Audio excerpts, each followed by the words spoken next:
Oye elegante, ¿no sabes dónde está el jitomate? Quiero pedirle que me preste su consola, quiero jugar el GTA 4. Está en el cuarto donde se la pasa leyendo sus libros de terror. Gracias por el aviso, al rato te quito la tele para jugar. ¿Qué me vas a quitar qué? Jitomate, ábreme, quiero pedirte algo. Voy a pasar en el cuarto, espero no encontrarme con una broma.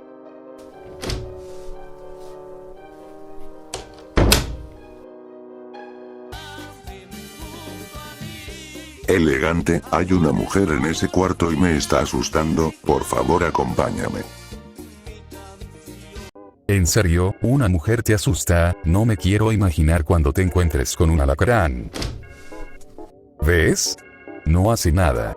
Oye, señorita, sálgase de aquí, nadie de acá la invitó, así que, ahuecando el ala. Me están echando, pero si yo fui invitada para crear horror y temor. ¿Ves? Así es como se enfrenta el miedo de hablarles. Sé valiente y demuéstrame que no eres un cobarde. Muchachos, ¿alguno de ustedes habrá visto mi libro llamado No tengo boca y debo gritar? ¿Qué les pasó? Parece que vieron algo aterrador. Hay una loca detrás de esa puerta. ¿Una loca? Oh, no. ¿Será que...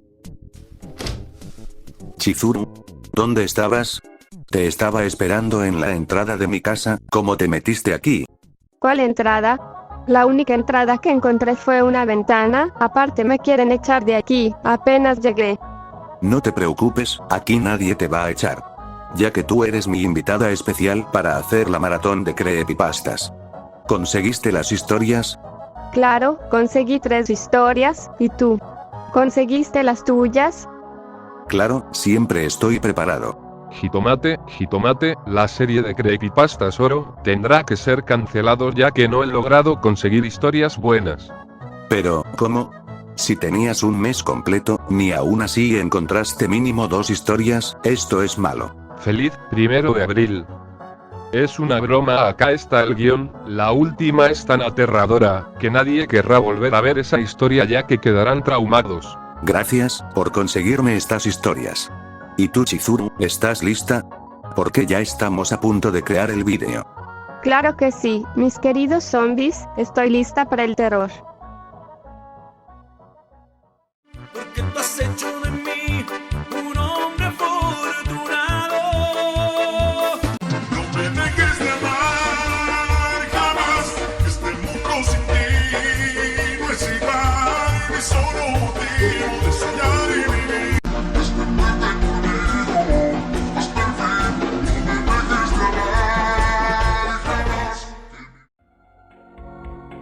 Durante la cena, noto que mi hija de 4 años le está echando vistazos ocasionales a su madre, para luego voltearse rápidamente.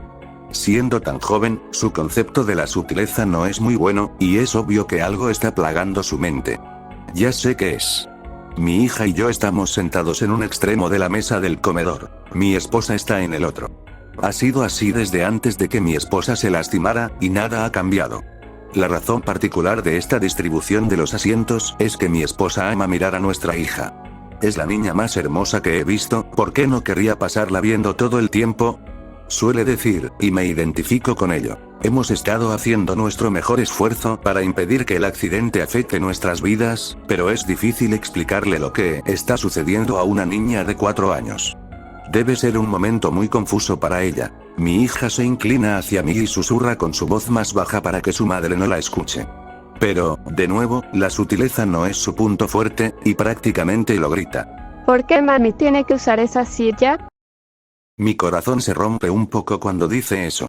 Alzo la mirada para ver la reacción de mi esposa, pero está sonriendo tan dulcemente. Mi esposa es la persona más simpática y tolerante que he conocido en mi vida, lo cual probablemente fue la razón principal de por qué me casé con ella.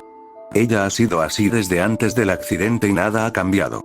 La sonrisa de mi esposa me indica que debo aclarar la situación una vez más, como lo he hecho tantas veces ya, aunque mi hija no fuera capaz de entenderlo.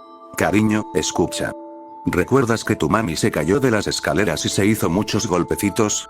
Ajá. Pues, mami ya no puede caminar. Necesitamos esa silla de ruedas para ayudarla a moverse por la casa con más facilidad, ¿lo ves? Está bien, papá. Sé que tendremos que repasarlo en algún otro momento, pero parece estar bastante satisfecha. Miro a mi esposa de nuevo. Esta vez me está sonriendo para darme a entender que he hecho un buen trabajo, y le devuelvo la sonrisa con la misma calidez. Después de la cena, lavo los platos mientras mi hija dibuja en la mesa. Siempre ha sido así. Mi esposa ve su telenovela favorita en el sillón reclinable de la sala de estar. En tanto descarto los restos de la comida, noto que mi hija se ladea en mi dirección. ¿Por qué la cara de mami se ve fea? De nuevo, mi corazón se rompe. Mi esposa es hermosa, pero el accidente la dejó con unas heridas faciales severas. Ahora bien, nunca usaría la palabra arruinada, pero el rostro que solía ser precioso ahora es eclipsado. Mami se cayó por las escaleras, ¿recuerdas? Se hizo muchos golpecitos en su cara. Sé que se mira un poco diferente, pero sigue siendo tu misma mami. ¿Está bien? Está bien. Le pido a Dios que la televisión haya sido lo suficientemente ruidosa como para ahogar su pregunta, y le susurro. Ya no más preguntas sobre mami, ¿sí? Bueno, acepta, a pesar de que su rostro denota su confusión. Creo que le tiene miedo a su madre, y eso me mata. Después de que he aseado, llevo a mi hija al piso de arriba para acostarla. Esta es una de las pocas cosas que han cambiado desde el accidente. Pues mi esposa solía amar esta parte de la noche. Pero ya no puede subir y bajar las gradas, y no tenemos dinero para un salvaescaleras. El solo comprar la silla de ruedas vació nuestra cuenta bancaria. Luego de dejarla en su cama, bajo para traer la silla de mi esposa y la llevo al cuarto de mi hija, colocándola al pie de la cama. Verán, antes del accidente, mi esposa siempre cargaba a nuestra hija a su cuarto y se recostaba con ella mientras conciliaba el sueño. A veces, me las encontraba a ambas dormidas en la misma cama, acurrucadas en una posición que se veía tan dichosa, así que simplemente las dejaba así. Pero ahora mi esposa no puede hacer eso. La cargo por las escaleras y la coloco gentilmente en su silla de ruedas, al pie de la cama. De esta forma, aún podrá contemplar a nuestra amada hija mientras duerme. Trasladar a mi esposa al cuarto de nuestra hija es mi parte favorita del día. Sus brazos se amarran alrededor de mi cuello, mi mano acaricia su cabeza y nuestros rostros están tan cerca, que puedo contar las pestañas que delimitan esos hermosos ojos. Mantenemos el contacto visual mientras ascendemos silenciosamente por los escalones, y es una conexión tierna que no cambió por el accidente. Inhalo su esencia y froto mi mejilla contra la suya en tanto compartimos ese momento apasionado, que ansío cada día. Bajo a mi esposa con delicadeza, dándole otro beso ligero en sus labios y susurrándole mi adoración. Enciendo la luz de mesa de mi hija y me alejo para que tengan un momento a solas. Es entonces cuando escucho el gimoteo acallado de mi niñita. ¿Te tienes que quedar aquí otra vez? Le pregunta a su madre sin siquiera tratar de disimular su disgusto. No veo la reacción de mi esposa, pues no podría soportar la sonrisa aquejada en su rostro. Ya es suficiente. Sigue siendo tu mamá, y la pondrás triste si dices cosas como esa. Pero mami huele feo. No sé si se está refiriendo al formaldehído, o al otro olor. Han pasado 5 días desde el accidente, y mis intentos por preservar a mi bella esposa no han sido lo suficientemente buenos. Incluso traté de enmendar los pliegues de piel suelta en su rostro, pero sé que no bastó. Estoy muy contento con que ella siga aquí con nosotros, y creo que me volvería loco si no fuera así. Además, es muy importante que las niñas tengan una figura materna conforme van creciendo, ¿no?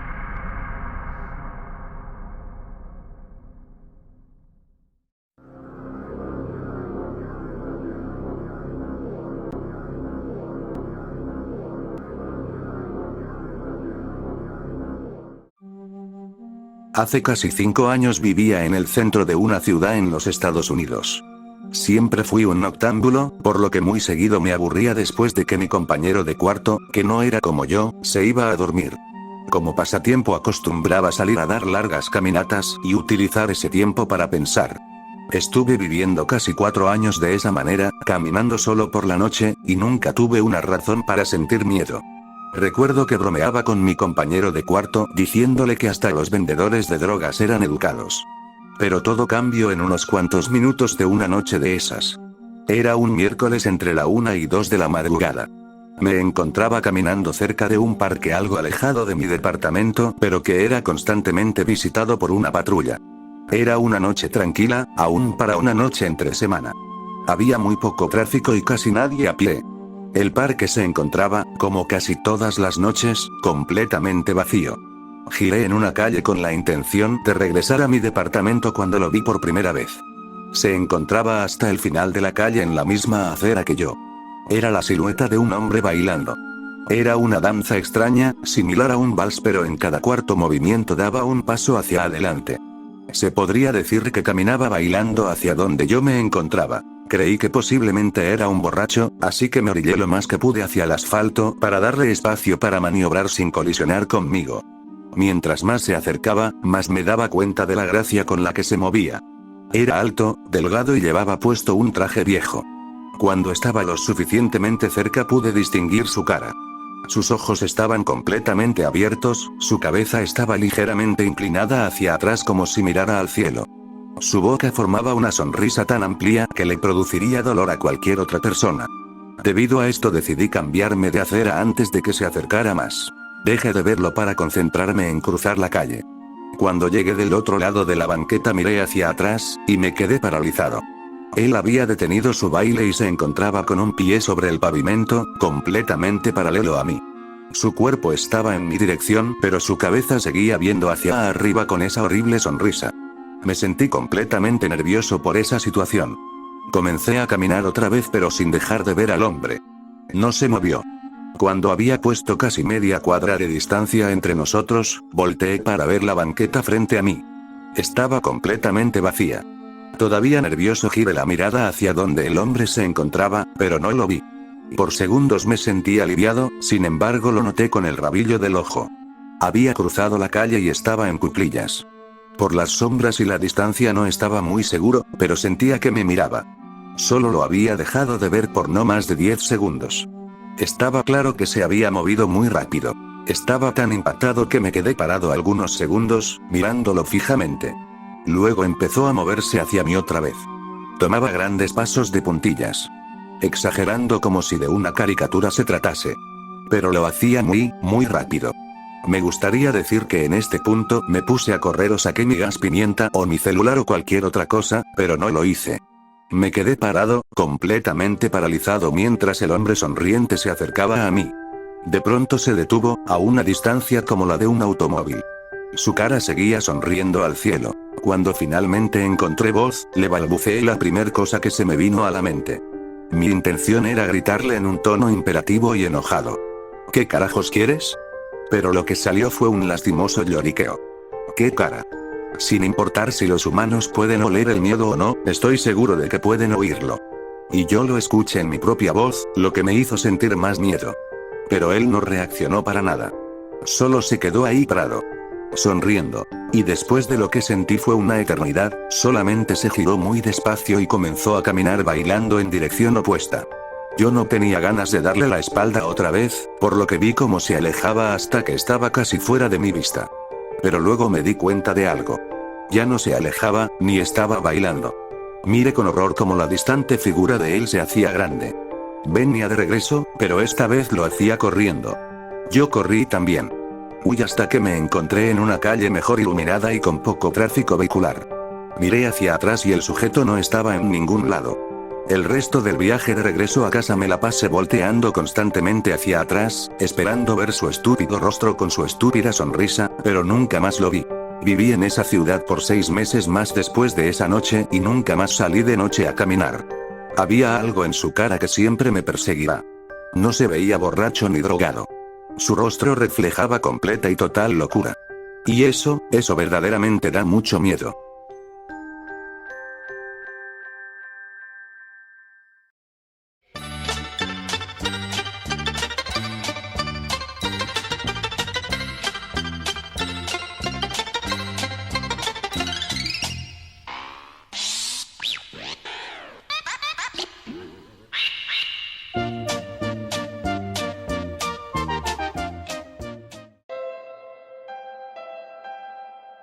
Se trata de una historia en cómic paralela al mundo de Chespirito, que muestra un universo enfermizo y trillado, lleno de los personajes de Chespirito que todos conocemos, con su lado más oscuro siendo sacado a la luz.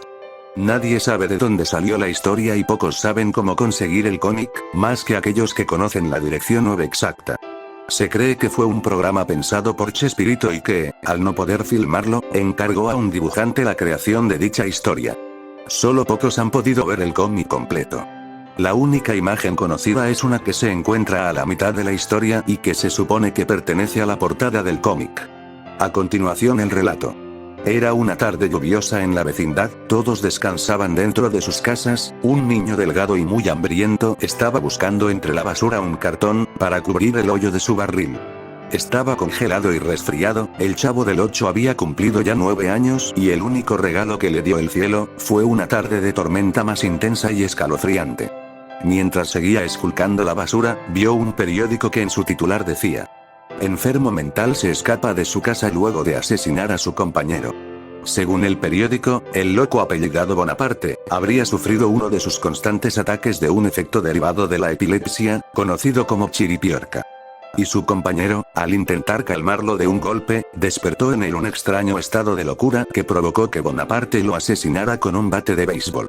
Sin embargo, esa noticia no fue precisamente la que llamó la atención del chavo, sino una noticia más abajo que decía que el Chapulín Colorado había atrapado al famoso Peterete, un asesino en serie que la policía llevaba años buscando. Con aquella noticia, el chavo recordó cómo la noche anterior, el Chapulín había visitado su barril y le había dejado un regalo de cumpleaños, era su chipote chillón, y una nota que decía: tú serás quien tome mi lugar cuando sea viejo.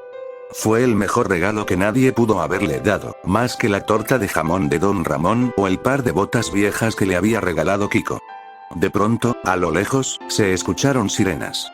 La policía perseguía a dos ladrones recién escapados, uno de ellos abofeteaba constantemente al otro mientras este, a su vez, trataba de esquivar el tráfico que se cernía por las lluviosas calles de México en su auto. Así pues, cuando la policía comenzó a disparar, el condenado a pena de muerte conocido como el Botija sacó su pistola y empezó a disparar a la policía. Una bala proveniente del arma del agente Chambón, hiere de muerte al conductor del vehículo conocido como el Chompiras, lo que provoca que ambos reos se desvíen de la calle y pasen arrasando con todo lo que había en la acera, incluido un pobre niño que buscaba en la basura. Ambos fugitivos terminaron impactándose contra una pared, muriendo al instante en el choque.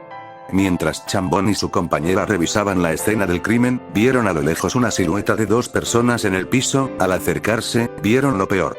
Era un hombre de sombrero celeste con bigote y muy delgado llorando y abrazando fuertemente a un niño que agonizaba y respiraba entrecortadamente. Sin perder más tiempo, Chambón y Don Ramón llevaron al pequeño chavo a una clínica, que se encontraba lo más cerca posible. El doctor Chapatín atendió de forma urgente al malherido chavo, sin lograr éxito. La noticia fue un balde de agua fría para los habitantes de la vecindad. Todos lloraban aquella terrible pérdida. En la vecindad se habían reunido todos sus habitantes y personas que conocían y compartieron momentos con el Chavo del 8, entre ellos se encontraba el Chapulín Colorado. Parecía molesto, y entre sus ojos llorosos inyectados en sangre se veía un repudio total por la gente que allí se encontraba. Había llegado el momento de hablar. Se paró frente a todos y con un lamento en su voz dijo: ¿ven lo que pasa cuando dejan a un niño a su suerte? Nadie fue capaz de alimentarlo, de vestirlo, de darle un hogar, preferían irse de parranda o engreír y engordar más a sus hijos. Malditos, mensos. Son unos mensos. El Chapulín dio media vuelta y se fue. Aquella noche alguien incendió la vecindad. Un ser vestido de negro y con antenas de vinil azules, fue visto salir de la vecindad con aquel infierno a sus espaldas. El Chapulín había enloquecido, se cansó de tanta injusticia, de tanta nobleza, incendió la vecindad y se llevó el barril en sus hombros. Aquel traje rojo, aquella señal de inocencia y nobleza se lo llevaría su más grande fan a la tumba. Vistió al chavo con su atuendo, que tanto tiempo aquel niño soñó tener. Metió su frágil cuerpo dentro del barril junto a una revista y una torta de jamón. Cerró el barril. El Chapulín Oscuro se llevó el barril fúnebre al cementerio. A la mañana siguiente apareció una tumba que decía: aquí descansa Chente el Chavo Bolaños. Y sobre él, un chipote chillón negro.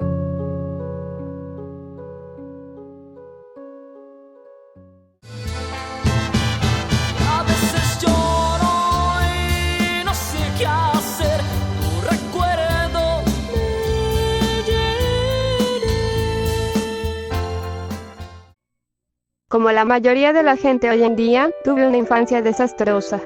¿Quién no, verdad? Mi padre se fue antes de que yo naciera, y mi madre se quedó sola a mi cuidado, una habilidad que le faltaba por completo. Mi madre volvió a caer en el estilo de vida de fiesta y drogadicción, que disfrutaba antes de que yo naciera, y pronto convirtió nuestro apartamento de 2 habitaciones en un fumadero de opio. Durante los primeros 5 años de mi vida, caminé en una neblina confusa y aterradora.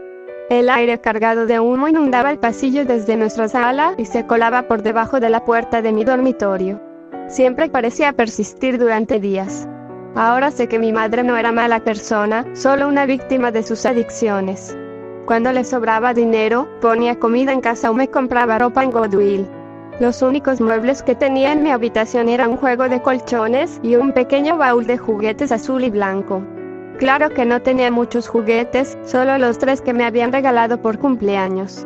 Uno era un kit de arte, otro una carreta roja, y el último, mi orgullo, una muñeca llamada Betsy.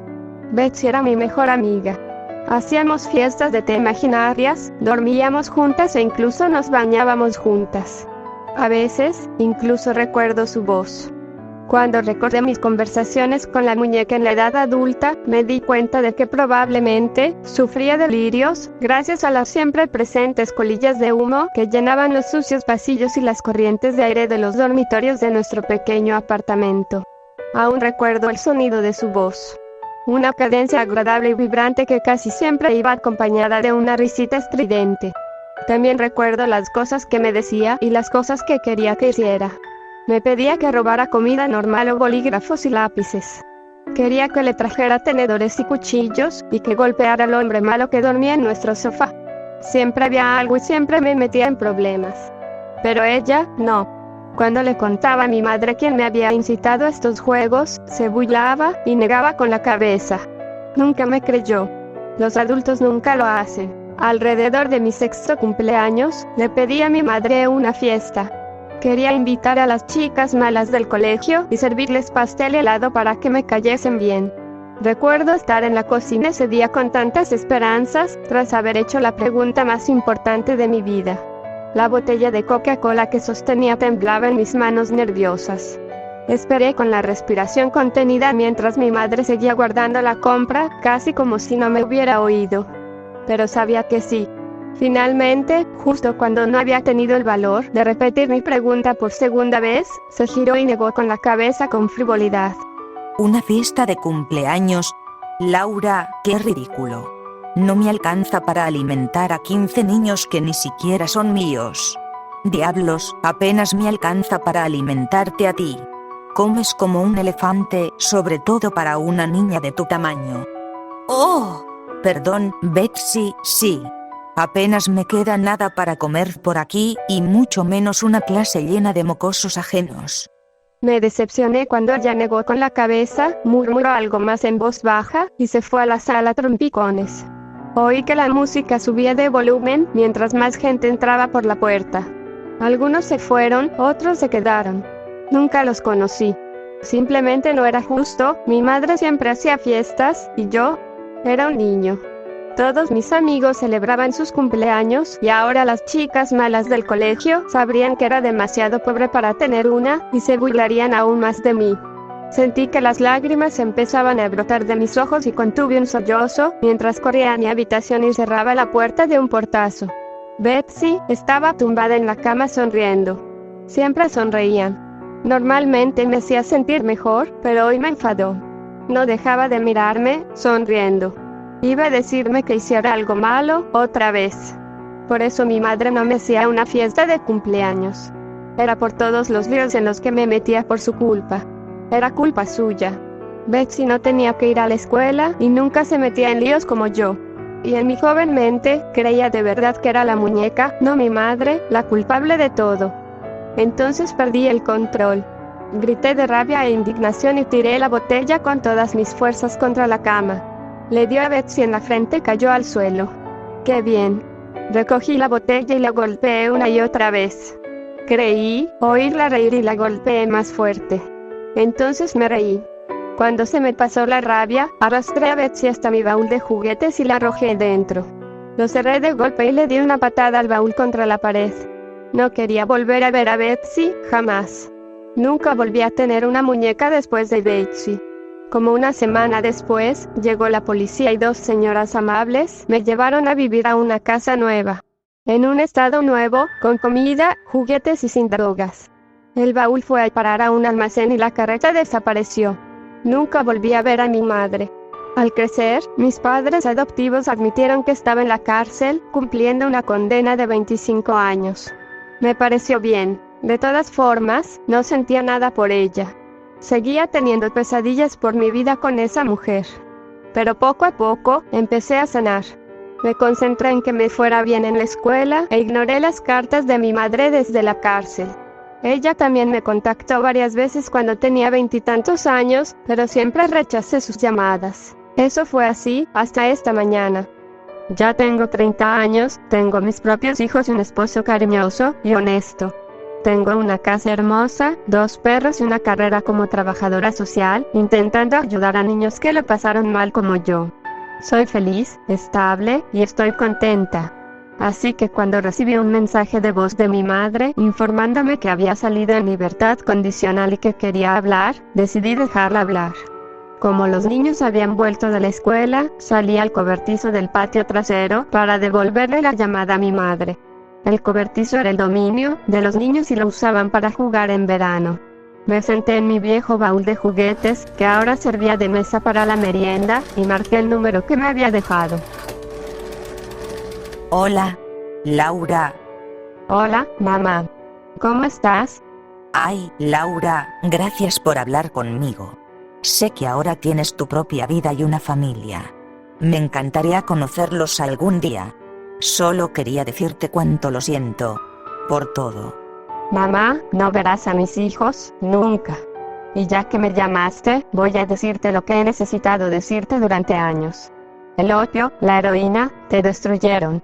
Y lo peor es que casi me llevas contigo. Tenía 5 años. Ese no era un hogar para un niño. Sinceramente, me sorprende que te tardarán tanto en atraparte. Laura, sé lo que parece, pero la verdad es que no sé nada.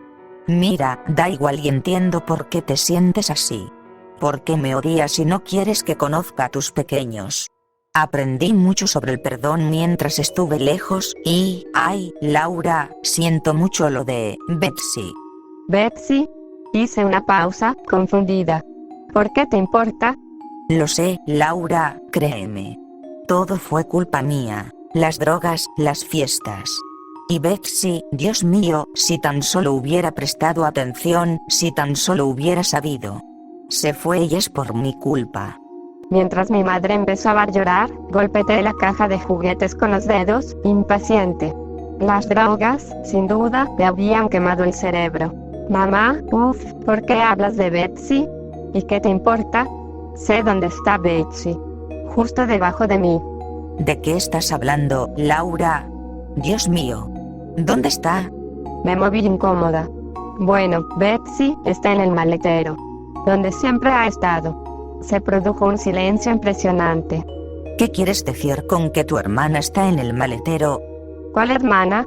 ¿De qué demonios estás hablando? ¿Volver a las drogas tan pronto? Eso es un récord, incluso para ti. Betsy es una muñeca. La encerré en mi baúl de juguetes unos días antes de que te arrestaran por posesión. Laura, Dios mío, no, Laura, ¿qué has hecho? No me arrestaron por las drogas, Laura, me arrestaron por la desaparición de Betsy. Siempre la llamabas tu muñequita, pero creíamos que lo sabías.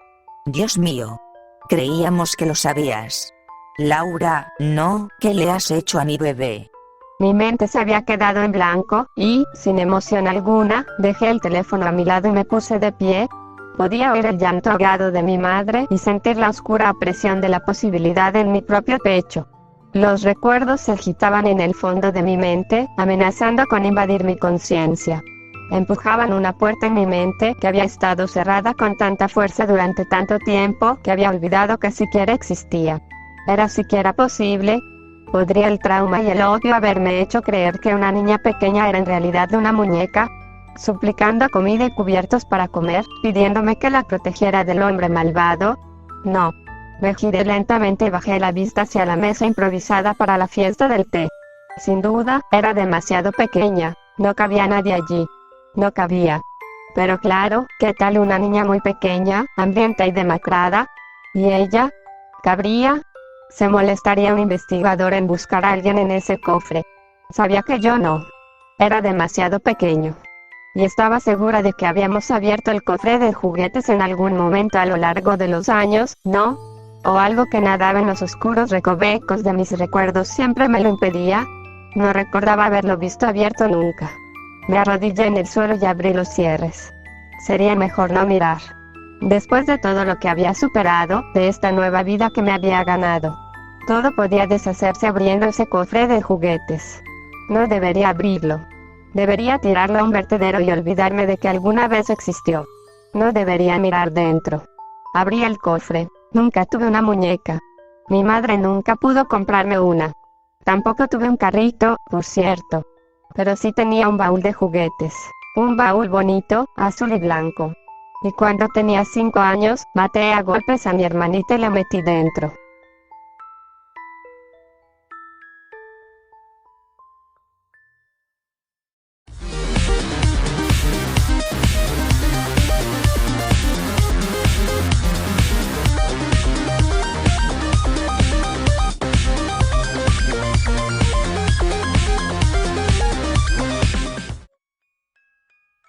Sé que es difícil creer en algo cuando no se tienen pruebas, sobre todo si se trata de un asunto en el que los hechos parecen fragmentos de una historia de terror. Sin embargo, debo compartir esto con el mundo. Todos deben conocer los peligros que acechan a los cibernautas curiosos y ávidos de nuevas experiencias, todos deben saber las consecuencias de tomar una decisión sin reflexionarla.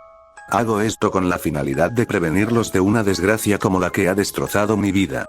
Soy una persona cuya vida ha estado plagada de vicios, siendo relativamente joven, puedo jactarme de haber probado casi todo.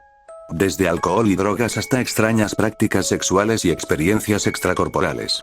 Pero llega un momento en el que termina el encanto, la novedad de lo desconocido y por tanto, pierde su efecto. Arribar a la cumbre del vicio y darte cuenta de que, aun mezclando sustancias, no existe más que una efímera sensación cuya experimentación se vuelve una aburrida rutina, es lo más decepcionante del mundo. Ahora creo que es mejor quedarse en los límites de lo conocido y no ahondar en cosas que podrían destruir la mente. Hace 2 o 3 años, no recuerdo, comencé con los sonidos binaurales.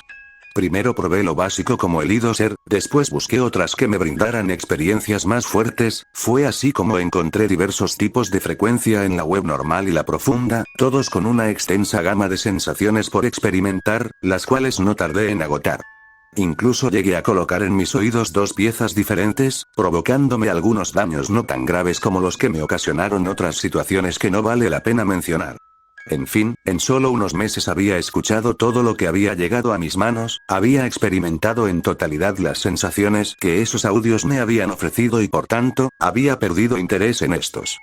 Hace unas semanas estaba revisando mi correo electrónico, cuando encontré en la bandeja de entrada un correo de un tal James Weber. Con el asunto nueva dosis que debes escuchar. Obviamente creí que se trataba de spam, así que eliminé el mensaje sin verificar su contenido.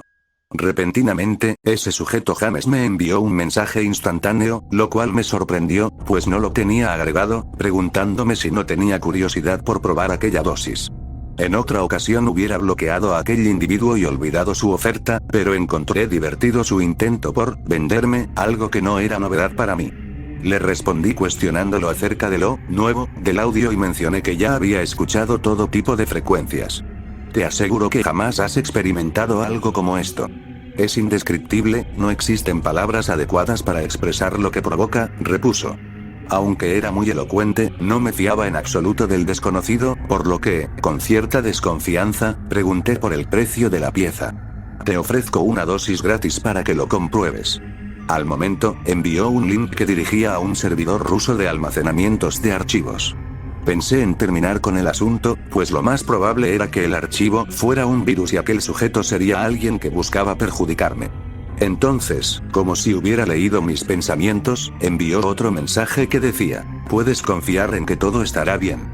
Pertenezco a un colectivo que apenas está comenzando y necesitamos apoyo para seguir. Si no te gusta, no volveremos a molestarte. Dudando y con cautela, cliqué la liga. El archivo para descargar estaba comprimido en formato RAR y su nombre era muy extraño, tenía más de 20 letras y números que parecían haber sido elegidos al azar. O quizás no. Terminó de descargarse en menos de un minuto y lo abrí para comprobar que no había peligro. Comprimido, había una carpeta cuyo nombre tenía semejante cantidad de letras al del archivo y dentro de este, un audio titulado CASE Coexist MP3. Con un bloc de notas que decía, instrucciones. Descomprimí ambos archivos y abrí primero el bloc de notas. Las instrucciones eran sencillas. Tenía que estar acostado boca abajo con los ojos vendados, después reproducir el audio al máximo y escucharlo con audífonos. Aunque la última indicación me llamó especialmente la atención. Concentrarse en el audio hasta llegar al borde del sueño, cuando esté a punto de dormir, cambiar su posición boca arriba. La nota terminaba ahí. Sin más, decidí hacerlo, pues ¿qué tenía que perder? Preparé la pista en el reproductor e hice todo lo que indicaba la nota, sin ver su duración, presioné play.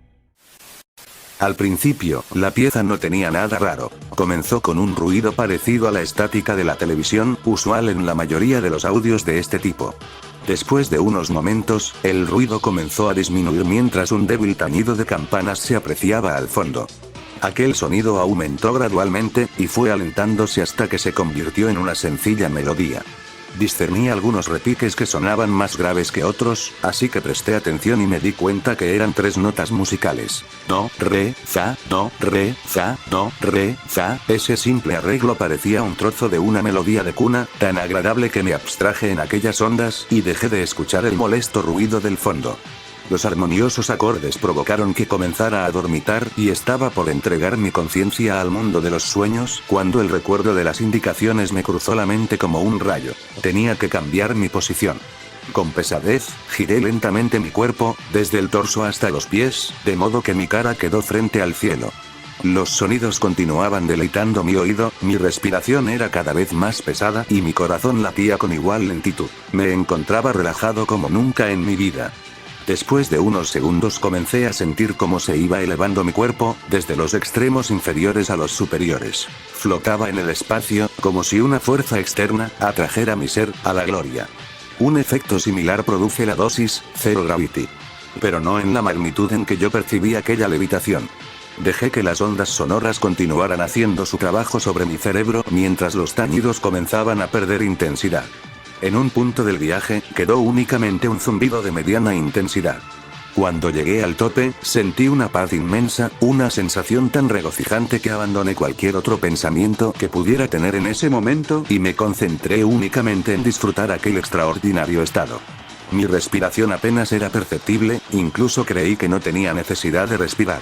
Mis terminaciones nerviosas disfrutaban de una suavidad incomparable, parecía que mi cuerpo reposaba en una nube tan tersa como ninguna otra. Una corriente de aire cálido rozó mis extremidades y mis facciones, con tal delicadeza que parecía que un ángel acababa de acariciar mi piel. Mis labios se movieron para formar una sonrisa en señal de alegría por tan apacible ambiente. No quería que todo terminara abruptamente, no quería bajar jamás, no quería volver a enfrentarme con una vida tan insulsa y carente de sentido, no quería cambiar el Edén por la abyecta tierra que no tenía nada más para ofrecerme que decepciones y tristeza. Intenté abrir mis ojos, pero fui incapaz de hacerlo. Me encontraba extremadamente sosegado que, de no haber sido por aquel débil y mecánico golpeteo que se escuchaba en mi pecho, hubiera asegurado que estaba muerto. Al igual que mis párpados, el resto de mis miembros continuaban sumergido en el trance, inertes por voluntad propia, inconexos con mi mente y pensamientos.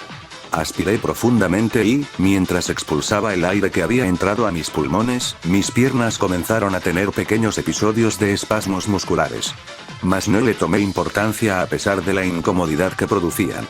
De igual manera, los músculos de mis brazos se contrajeron involuntariamente a la vez que la temperatura de mi cuerpo empezó a elevarse. Al parecer no todo se trataba de armonía y felicidad. Mi frecuencia cardíaca se aceleraba gradualmente mientras sentía como mi cuerpo caía al vacío. Gotas de sudor se resbalaban por mi frente y mis brazos.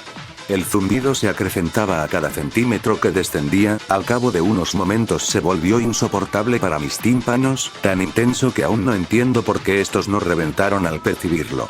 Comencé a sentir una inmensa presión en mi pecho, como si alguien estuviera comprimiéndolo.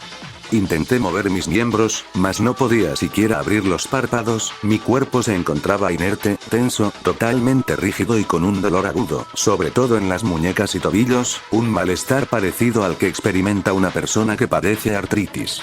Quería gritar, pero mis labios no respondían a la orden de mi cerebro, ni mi garganta producía sonido alguno, como si mis cuerdas bucales hubieran sido arrancadas de su lugar.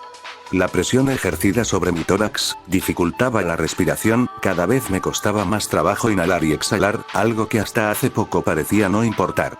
Mi cuerpo estaba hirviendo, como si estuviera sumergido en un río de lava, sobre todo mi pecho, que parecía albergar una llama viva, me estaba ahogando, por la opresión incesante sobre mis pulmones, me estaba literalmente evaporando, debido al infernal calor que abrasaba mi piel, mi corazón latía con tal ímpetu, que las palpitaciones parecían auténticos puñetazos.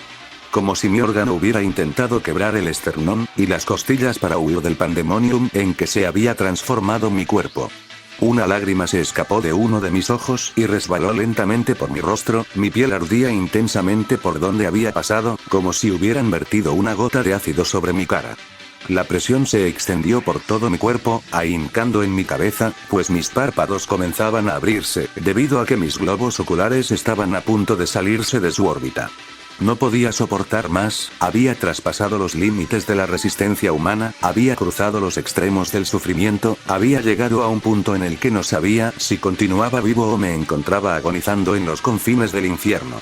Lo último que escuché fue el intento de mis pulmones por introducir aire fresco, esforzándose desesperadamente por conseguir un poco de sustento. Exploté. O al menos, eso creí cuando recobré conciencia de mi ser. Afortunadamente, todo había cesado. La presión, el ardor, el dolor, todo lo que me había atormentado, se había ido. Sí, todo había desaparecido, inclusive mi cuerpo. No sentía mis piernas ni mis brazos, tampoco mis oídos y ojos. No escuchaba mi respiración ni los latidos de mi corazón, en realidad, no sabía si estaba escuchando, viendo, tocando, oliendo, saboreando o haciendo todo eso al mismo tiempo. Es casi imposible describir lo que pasé ahí, es muy difícil comprender, incluso para mí, cómo yo era absolutamente nada en el infinito vacío. Como si hubieran encerrado a mi mente en una región sin límites ni extensión. Al principio, lo único que, podría decirse, percibía, eran unas figuras amorfas las cuales seguían a mis pensamientos. Me concentré en una de ellas, era una especie de círculo deformado. Era gris, un gris tan opaco que no soportaba, así que lo imaginé verde. Y verde fue. Las otras figuras aparecían y desaparecían, dependiendo de la atención que les brindaba. Todo lo que existía y estaba, era directamente proporcional a la medida en que yo lo creía. Podía creer en un círculo rectangular, y ante mí surgía la figura impensable e ilógica, en una gama de colores inconcebibles para la imaginación humana. Pensaba, sí, pensaba y creaba simultáneamente, creía e inventaba realidades que ni yo mismo podría comprender en este momento. Tuve más de 5 sentidos, inventé sentidos para percibir mis propias creaciones. Hice todo en un momento, el último momento que recuerdo, pues lo que siguió a ese lapso fue tan incomprensible que mi mente colapsó en medio de la confusión. En ese fragmento, creía haber conocido la esencia de Dios, lo que prosiguió a este episodio quedará encerrado en mi memoria hasta el día de mi muerte. Me tomó algo de tiempo y mucho esfuerzo rememorar cómo había vuelto del caos. Recuerdo vagamente el sonido de un golpe, como si algo pesado hubiera caído al suelo, lo cual atrajo mi atención en ese instante. Estaba recobrando conciencia de mis sentidos, recuperando la lucidez que había extraviado. Escuché entonces otro sonido similar al anterior y de la misma manera sobrevinieron más, como si alguien hubiera golpeado un tambor repetidas veces para ayudarme a salir de la locura. El golpeteo fue acelerando de manera paulatina, hasta formar una especie de ritmo, en el que decidí enfocar totalmente mis pensamientos para evitar caer nuevamente en el absurdo. Mientras aquella salvación auxiliaba a mis sentidos para encontrar algo de coherencia, un intenso resplandor surgido de la nada irrumpió en el escenario, lacerando mi vista y aclarando mi mente. La luminiscencia aumentó al grado que, instintivamente, los bordes de mis labios se separaron para proferir un grito desde el fondo de mi garganta, debido al ardor que me provoca. Mis ojos comenzaron a distinguir una forma borrosa de color negro, que poco a poco fue transformándose en un objeto concreto, una lámpara de techo. Al momento de reconocer aquella figura, mi garganta cesó de gritar y aspiré una bocanada de aire, con tanta desesperación, que parecía haber sido la primera vez que respiraba. Me incorporé violentamente. Mi corazón, que me había salvado de la locura, latía con frecuencia excesiva, mi cuerpo estaba empapado en sudor y temblaba incontrolablemente, la cabeza me dolía, como si hubiera recibido una paliza, mis sienes y oídos palpitaban, mis ojos aún no se habían recuperado por completo, y no podía percibir más que figuras amorfas. Cerré mis párpados e intenté regular mi frecuencia cardíaca y respiratoria. Después de unos momentos logré apaciguar un poco a mi corazón y pulmones, abrí los ojos y pude discernir mucho mejor los objetos y colores. Con lentitud, bajé mis pies e intenté pararme, pero mis lánguidas piernas fueron incapaces de sostener el resto del cuerpo. Caí de bruces y con mucho dolor me arrastré hasta el baño, apoyándome en el lavamanos, logré ponerme de pie y me recargué en él, para evitar otra caída. Aún estaba temblando y jadeando, tuvieron que pasar varios minutos antes de que pudiera ejercer control sobre mis movimientos, y horas para recuperar la calma en totalidad. Cuando recobré fuerza, elevé mi vista al espejo y observé detenidamente mi rostro. En mis facciones aún estaba dibujado un gesto de estupor y desconcierto, mi piel estaba pálida, gruesas gotas de sudor corrían por mis pómulos y frente, las pupilas de mis ojos se encontraban dilatadas. En ese momento supe que nunca volvería a ser el mismo de antes, jamás podría vivir en tranquilidad ni tener un momento de paz por lo que me restara de vida. Estuve contemplando mi cara por un tiempo, hasta que mi cuerpo dejó de tambalearse. Me enjuagué el rostro, salí del baño un poco aturdido y fui directamente a la habitación. Mi laptop, la única testigo de la horrible vivencia que acababa de pasar, se encontraba hibernando. Decidí dejarla así pues ya había tenido suficiente por un día y me encontraba fatigado. Dormí poco esa noche, no podía conservar la calma ni siquiera en mis sueños. Lo primero que hice la mañana siguiente fue abrir la laptop. Verifiqué la duración de la pista en el reproductor de multimedia y gran sorpresa me llevé cuando noté que, lo que me había parecido una eternidad, no duraba más de 5 minutos. Cerré la aplicación y eliminé el archivo de audio. El navegador también se encontraba abierto, maximicé la aplicación y estuve a punto de cerrarla cuando vi una notificación de un mensaje instantáneo del que me había proporcionado el audio, preguntando si había disfrutado la experiencia y si estaba dispuesto a probar la versión completa. Me sorprendí al ver tal invitación, si aquel audio era solo un demo, no podía imaginar los efectos que causaría algo de más duración. Respondí que no estaba interesado, que tenía suficiente para toda una vida con lo que había experimentado. Sin embargo, James continuó insistiendo, por lo que yo, enojado, escribí: "No compraré su maldita mierda". A lo que repuso: "No queremos venderte nada. Lo que nos interesa es analizar los efectos, estudiarlos. Si aceptas nuestra invitación te haremos algunas pruebas inocuas, como por ejemplo, resonancias magnéticas, y a cambio tú podrás experimentar toda una galería de sensaciones y estados que ni siquiera te imaginas". Tal respuesta me hizo enfadar más, pensé que todo eso era o una muy bien elaborada estrategia de mercadotecnia o un simple troll que estaba jugando conmigo. Decidí continuar la conversación, pues era demasiado orgulloso para permitir que alguien me humillara de esa manera. Como respuesta a su oferta, respondí: "¿Me creen estúpido o qué? Ya dejé en claro que no me interesa en absoluto nada que tenga que ver con esa porquería, si lo que quieren es vender la maldita cosa, busquen a otro que crea en sus pendejadas. De lo único que me arrepiento en la vida, es no haber cerrado la ventana en ese momento. Sabía que tenía que hacerlo, era en vano discutir con un imbécil que solo escribía estupideces". No obstante, la curiosidad me incitó a ver su respuesta, mi maldita curiosidad momentánea provocó lo que hasta el día de hoy me causa recurrentes pesadillas. La contestación que recibí por parte del sujeto, me dejó tan atónito que fui incapaz de responder al momento. Te conocemos. Sabemos en dónde vives, en dónde trabajas, tus hábitos, tu historial médico y antecedentes penales. Sabemos de tus adicciones pasadas, los problemas legales que has tenido por el consumo de drogas, la asombrosa capacidad de tu cuerpo para asimilar las sustancias y no mermarse con el tiempo. Te hemos estado observando. Conocemos tu inquietud por intentar algo nuevo, la urgencia que tienes por experimentar sensaciones desconocidas, intensas. Tú eres el individuo que necesitamos, tú puedes ayudarnos a dar un paso significativo en la ciencia. Acepta el trato, no te arrepentirás. Quedé pasmado por unos instantes y cuando reaccioné, no sabía qué escribir. De alguna manera, quien estaba detrás de la pantalla conocía detalles de mi vida que no había revelado ni a mis amigos más cercanos. Incluso conocía mi nombre, lo cual resultaba demasiado perturbador. Estaba metido en un problema serio, muy serio. Lo único que se me ocurrió fue preguntar quiénes eran. Nosotros no importamos. Lo trascendental es tu respuesta. En 30 minutos tocarán a tu puerta unas personas y te preguntarán si aceptas o no. Si respondes afirmativamente, te llevarán en una camioneta hasta un apartamento y te darán instrucciones. Al instante, inquirí con un poco de temor. ¿Y si declino la invitación? A lo cual contestaron. No volveremos a contactarte, a menos que sea necesario. Pero estaremos vigilándote continuamente. Todos tus movimientos serán registrados. Deberás tener mucho cuidado con lo que hagas de ahora en adelante, cualquier acción estúpida acarreará una consecuencia. No te arriesgues de esa manera, te conviene aceptar la oferta. Envié otro mensaje instantáneo, pero la cuenta aparecía como desconectada. Nunca recibí otro mensaje. Me senté en un sillón, con mi cabeza reclinada sobre mis manos. Analicé la situación sin encontrar solución, pensé en llamar a la policía y denunciar el acto, pero lo descarté. Era posible que aquellos sujetos tomaran medidas contra mi intento.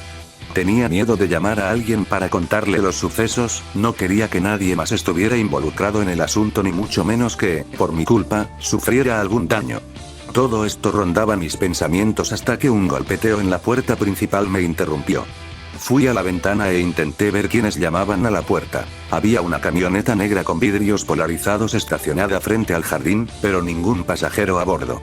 Volteé a la derecha, y vi a dos hombres vestidos de negro, aguardando a que les abriera la puerta. Con temor, fui hasta la puerta y la abrí lentamente. Efectivamente, había dos sujetos altos y corpulentos, pero además una mujer de mediana estatura entre ellos. Todos llevaban gafas oscuras y vestidura negra. Pregunté con voz entrecortada qué era lo que deseaban, a lo cual la mujer respondió simplemente. ¿Sí o no? Quedé por un instante en shock, sin comprender de qué se trataba, cuando el recuerdo de la conversación irrumpió en mi memoria. Ellos venían por mí para hacer no sé qué, con mi cerebro. No entendía por qué no me llevaban a la fuerza en lugar de preguntarme si deseaba formar parte de aquello. Entonces supe que, para que el asunto funcionara, debía ser por voluntad propia. Sin embargo, lo último que deseaba era volver a pasar por todo ese infierno, mucho menos uno con mayor duración, por lo que respondí con firmeza. No. Al momento, la mujer y el hombre a su derecha dieron media vuelta y, sin decir palabra, regresaron a la camioneta. El otro individuo me sostuvo con firmeza del cuello, casi asfixiándome y me susurró al oído. Jamás tuviste una conversación en la que te ofrecieron la prueba, ni tampoco la conoces. Tú no sabes nada de nosotros, ni siquiera existimos. Cualquier acción que pretendas en contra de nosotros es inútil, cualquier intención por informar o probar tu historia será frustrada y traerá una consecuencia. Sabemos todo de ti y podemos hacer lo que nos plazca. Además, existen algunas sustancias que, para funcionar en el sistema de una persona, no se requiere de su voluntad. Quedas advertido. Me soltó, y siguió el mismo camino que sus compañeros. Estaba de rodillas en la puerta, recuperándome de aquel casi estrangulamiento, mientras veía desaparecer a la camioneta en los límites de la calle. Desde entonces he pasado días y noches sin una pizca de tranquilidad. Casi no duermo debido a las pesadillas que atacan a mi subconsciente a cada momento, he perdido el apetito, apenas como y bebo para sobrevivir, me he aislado completamente del mundo por temor a que esos bastardos lastimen a quienes conozco. Los medicamentos son infructuosos. El daño ocasionado a mi mente es incurable e irreversible. Algo se quebró ahí adentro, algo que ninguna terapia, ningún remedio ni médico podrá arreglar. Ir a la policía sería igual de inútil que ir con un psiquiatra. He perdido mi salud, mi trabajo, mis amigos, mi vida, he perdido todo por un maldito lapso de 5 minutos, por una decisión mal tomada. Intenté recuperar la conversación, pero cuando chequé los registros de chat, descubrí que habían sido eliminados. Incluso, la nota que había descargado junto con el MP3, había desaparecido, como si alguien hubiera hackeado mi laptop.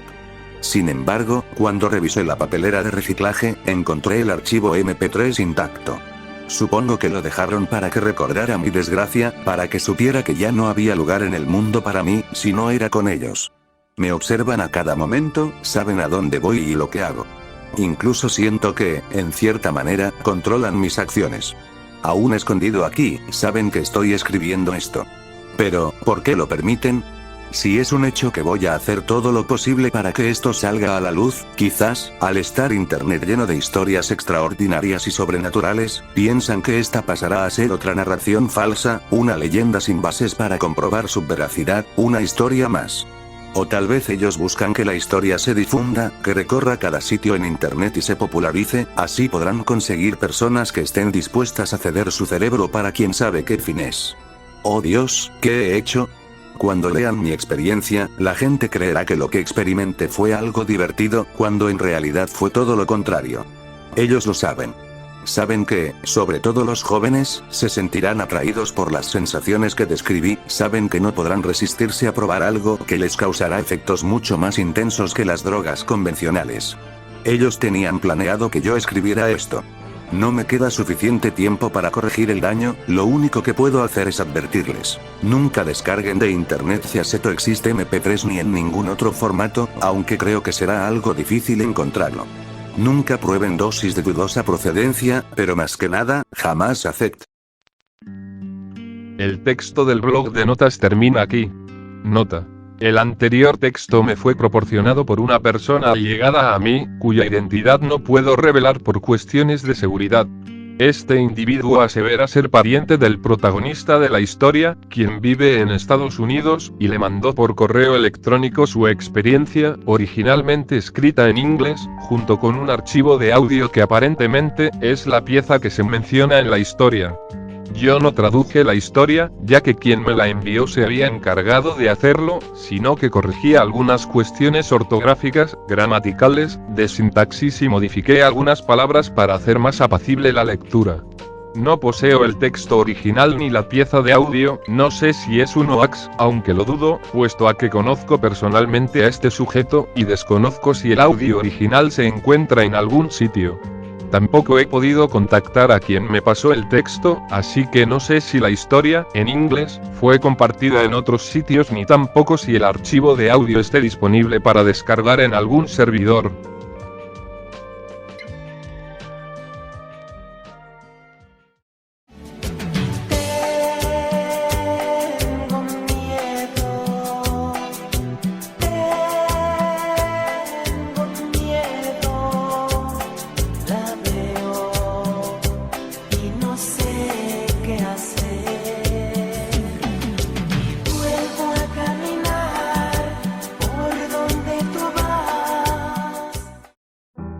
Bueno, hoy mi hermano encontró un pendrive en una zona de hierba cerca del puerto de mi ciudad. Como no sabe mucho de informática, me pidió que se lo formatee. El pendrive estaba vacío excepto por un documento de Word, en formato doc. Antes de ponerme a formatear, por simple curiosidad abrí el documento y me encontré con el texto que aparece a continuación. Pasé como media hora en shock por lo que acababa de leer. Incluso hasta me desesperé un poco porque no sé si lo que van a escuchar ahora es real o ficticio, pero de verdad me dio muchísimo miedo.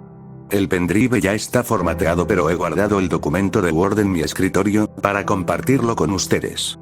Gracias por escucharme, ahora se los voy a leer. Abril 20.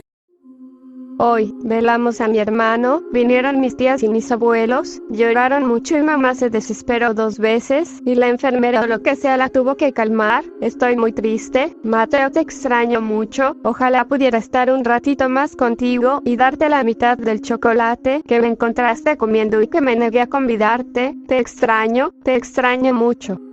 Abril 26. Parece que todo va a volver a la normalidad en mi casa, claro, todo menos el hecho de que Mateo ya no está con nosotros. Quizás él no se imagina lo mucho que lo extrañamos. Te quiere de vuelta, hermano, tu recuerdo nos irá, como lo hacen hoy, nuestros tíos y abuelos. Abril 27. Sigo pensando en ti, hermano. ¿Por qué lo hiciste? ¿Por qué te mataste? Si al menos hubieras tenido el valor de hablarlo conmigo, te hubiera dado un abrazo y te haría olvidar tu problema. ¿Por qué te mataste? Me deja muy triste que hayas decidido eso. Tendrías tus razones, pero nadie las entiende. Me dejaste hecha pedazos. Abril 30. No tengo muchas ganas de escribir. Hoy comencé con esas pastillas que mamá toma para no sentirse tan triste, pero a mí me duermen.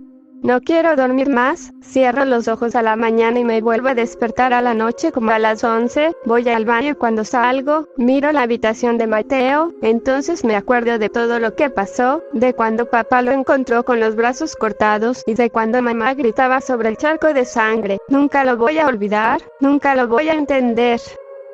Mayo 6. Esta mañana estuve en el dormitorio de Mateo. Mamá estuvo allí algunas veces y una noche durmió en su cama, al día siguiente fue papá, y hoy me tocó a mí. No lo hice a propósito, estas pastillas me dejan como un zombie, simplemente me recosté en su cama, y allí quedé dormida. Cuando desperté, sentí muchísimo miedo, no sé por qué, me asusta dormir en la cama de mi hermano muerto. Suena muy estúpido.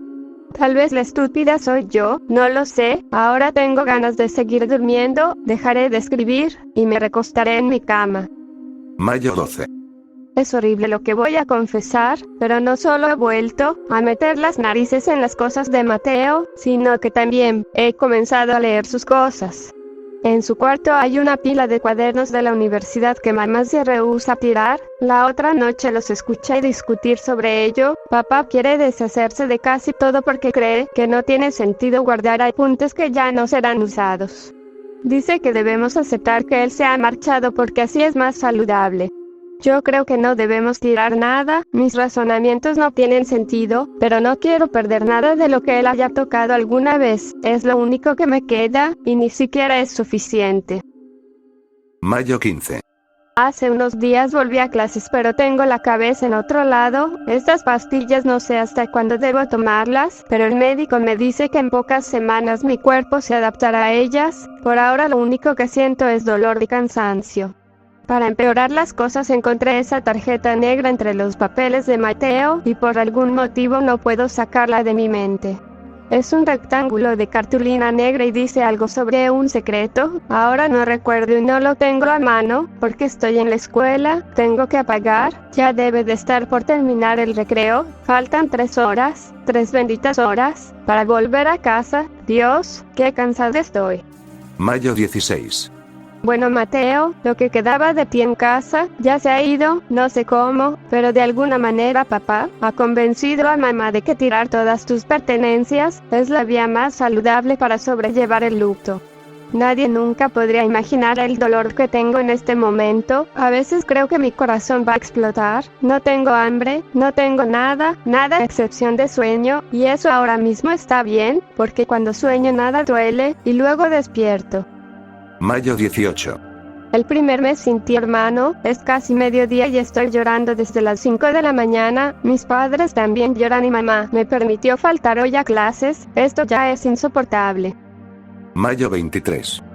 Me ha ocurrido algo muy extraño, hace una semana, han tirado todo lo que le pertenecía a Mateo, pero hoy, cuando abrí mi cuaderno de matemáticas durante la primera hora de clases, he descubierto la tarjeta negra.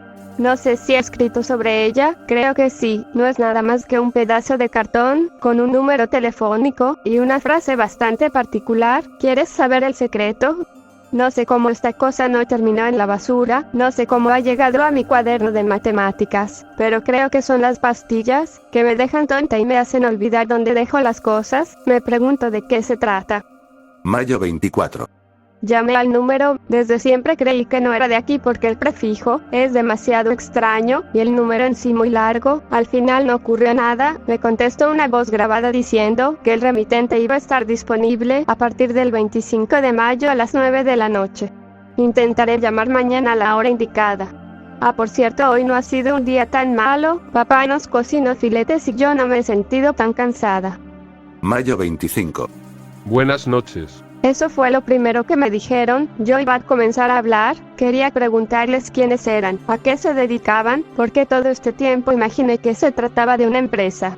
No sé por qué incluso preguntarles si conocían a mi hermano, si habían tenido algún tipo de comunicación con él, quizás ellos sabían algo de Mateo que nosotros no perdía nada con preguntarles. ¿Quieres saber un secreto?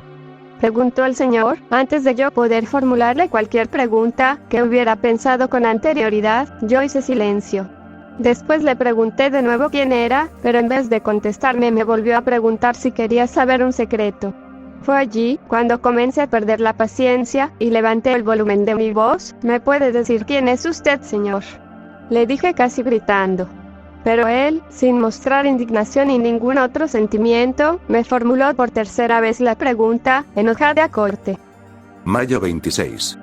Esta cosa me da vueltas por la cabeza. Mateo, ¿en qué estabas metido? ¿De qué maldito secreto habla este hombre? ¿Será que debo contarles a mis padres sobre la tarjeta negra? Ahora que lo pienso mejor, eso es lo que haré, pero primero los llamaré otra vez, y esta vez les seguiré la corriente.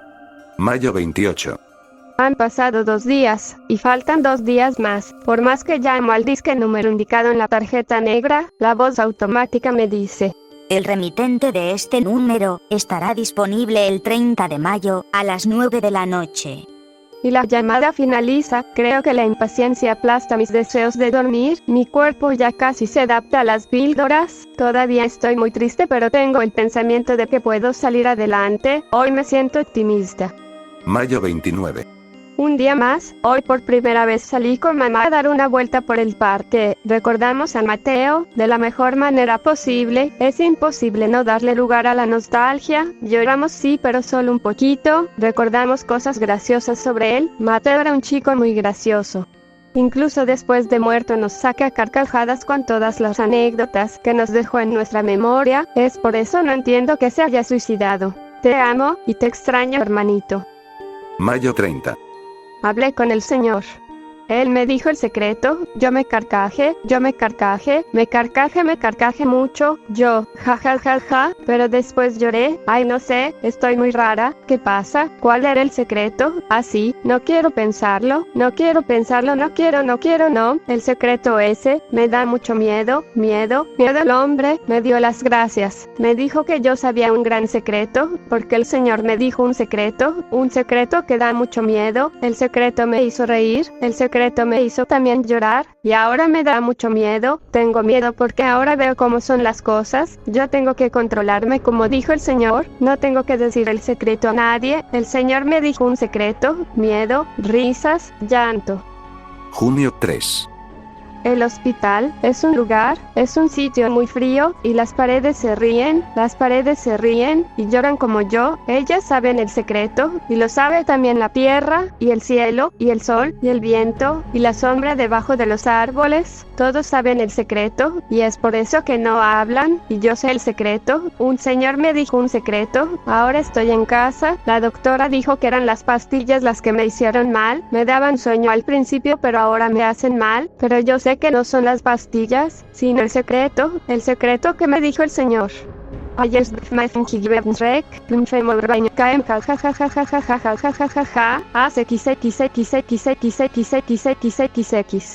Junio 5. No sé qué ha pasado estos días. Mis padres me dijeron que he tenido alucinaciones y estuve internada unos días. Ahora leo lo que he escrito, no lo puedo creer. ¿De qué secreto hablaba? El Señor no me ha dicho nada, o sí, no lo recuerdo. Junio 7. Falefa. El Señor me dijo un secreto, pero ahora debo terminar con esto, porque los árboles no piensan demasiado, ni el cielo, ni el sol, ni el viento, ni la sombra debajo de los árboles. Pero yo sí pienso demasiado, y no puedo saber este secreto, el secreto que me dijo el Señor, porque este secreto me da mucho miedo. Debo hacerlo que me dicen. Las voces que me suspiran detrás de la oreja tienen razón. Yo no debo saber el secreto. Debo cortarme y que salga mucha sangre. Debo cortar.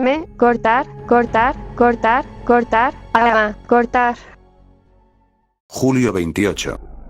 Esto es lo que encontré, revisando los archivos de mi hija en su computadora. Cuando lo leí completo, hace unos días atrás, fue la primera vez que pude entrar a su habitación, después de haberla encontrado de la misma forma en que encontré a mi hijo Mateo, con los brazos cortados y acostados sobre un charco de sangre. Así es, mis 2 preciosos niños han muerto. ¿Por qué escribo y decido compartir esto 2 días después? Porque después de hacer lo posible por tratar de olvidarlo y no enloquecer, hoy cuando entré al baño para afeitarme, me he encontrado en la palangana, la dichosa tarjeta negra. Los llamé y el contestador dice: El remitente de este número estará disponible el 30 de julio a las 9 de la noche. Agosto 2. Cortar, cortar, Cortar, cortar, cortar.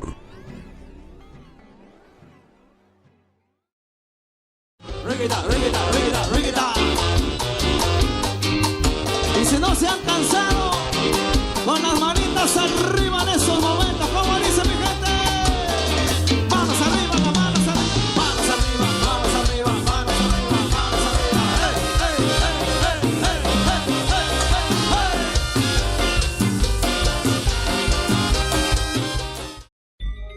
2 de la madrugada. La noche aún era joven, nosotros éramos 4 amigos, yo Javier, Paul, el mayor de todos, y el más aventurero, Manuel, y su hermano, Michael, ambos de mi misma edad. Michael conducía su hermoso Ferrari rojo, que le daba peculiaridad a la noche. Ya habíamos asistido a una fiesta en una discoteca, pero nos habían echado por revoltosos. Oh bueno, a Paul lo echaron, y no lo íbamos a dejar solo. Por suerte Michael no había tomado mucho alcohol, lo que le permitía conducir sin ningún problema. Teníamos varias opciones, de lugares a donde ir, hasta que les di una idea que no se atrevieron a rechazar. Barranco, uno de los mejores lugares de Lima, cerca de la playa. Íbamos en la carretera a altas horas de la noche, cantando la canción de Ensamble, Corazón Embustero, para recordar y maldecir a esas mujeres que nos hicieron daño. Aunque, la verdad era el alcohol lo que nos hacía exagerar la situación. De un momento a otro vimos que un auto 4x4 polarizado, nos cerró el paso y se puso al frente nuestro. Paul casi gritó de la rabia, pero se limitó a unos cuantos saludos, hacia la madre del conductor. En eso, notamos que la ventana del conductor del auto se abrió, para dejar ver un brazo moviéndose.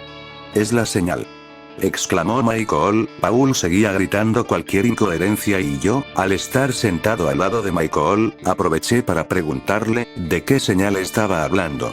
Michael me contó que últimamente, en Barranco, se había corrido la voz, de que si un conductor le hacía una señal a otro conductor, que consistía en que sacara el brazo y lo agitara con el pulgar hacia arriba, significaría que ese auto, se dirige a una fiesta y que dentro tiene chicas para compartir. Entonces Michael lo empezó a seguir, mientras que en la 4x4 todavía se podía ver a ese brazo moviéndose de arriba hacia abajo en el aire. Me daba muy mala espina, mis amigos ya estaban celebrando y prediciendo cómo terminarían la noche y con qué tipo de chicas, cuando noté algo raro. El brazo seguía agitándose, solo que parecía estarse doblando cada vez más, y más. El bullicio de mis amigos cesó por el inminente grito de Michael, quien juró ver a un brazo chocar contra su parabrisas.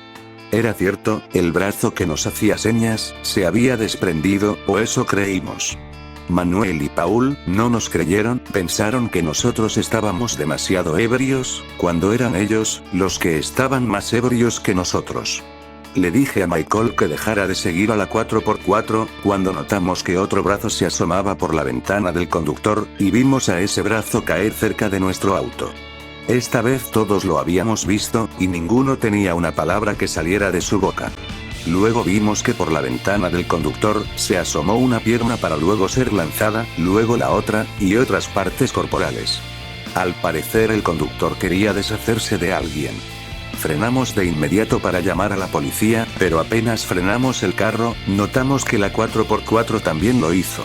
Empezó a retroceder, le dije a Michael que escapáramos de ese lugar, que saliera de ahí, y que condujera de regreso. En el momento en que íbamos a arrancar, pudimos ver a una patrulla de policía acercándose.